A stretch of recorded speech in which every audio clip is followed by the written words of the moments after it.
দর্শক, ভোট নিয়ে সন্তুষ্টি প্রকাশ করে জামাত ইসলামীর আমির ডাক্তার শফিকুর রহমান বলেছেন, যেভাবে ভোট হয়েছে সেভাবে ফল গণনা হলে তা মেনে নেবে তার দল। এ সময় সাংবাদিকদের প্রতি কৃতজ্ঞতা জানিয়ে তিনি বলেন, নির্বাচনকালীন সময়ে তারা ছায়ার মতো পাশে থেকে সহযোগিতা করেছেন। এছাড়া সশস্ত্র বাহিনীকেও বিশেষ ধন্যবাদ জানান ডাক্তার শফিকুর রহমান। যারাই জিতুক একসাথে কাজ করার অঙ্গীকার করেন তিনি। এছাড়া প্রতিবেশী দেশগুলোর সাথে ভালো সম্পর্ক গড়ে তোলার উপর জোর দেন তিনি। সকলের প্রতি গভীর কৃতজ্ঞতা জানাচ্ছি, বিশেষ করে দেশবাসী পুরা জনগণের প্রতি, যে তারা আজকে নির্বাচনে যেভাবে অংশগ্রহণ করেছেন।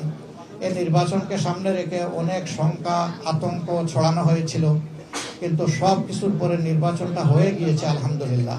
এ পর্যন্ত ভোট যেভাবে হয়েছে, ফলাফলও যদি একই ধারা অব্যাহত থাকে। ভালো মানের রডের থেকেও 12% অধিক শক্তিশালী। আকিজ ইস্পাত, কমিটেড টু কোয়ালিটি। কোনো ইন্টারফেয়ারেন্স না হয় বড় ধরনের, কেউ মেনে নেওক না নেওক, আমরা নিব ইনশাল্লাহ।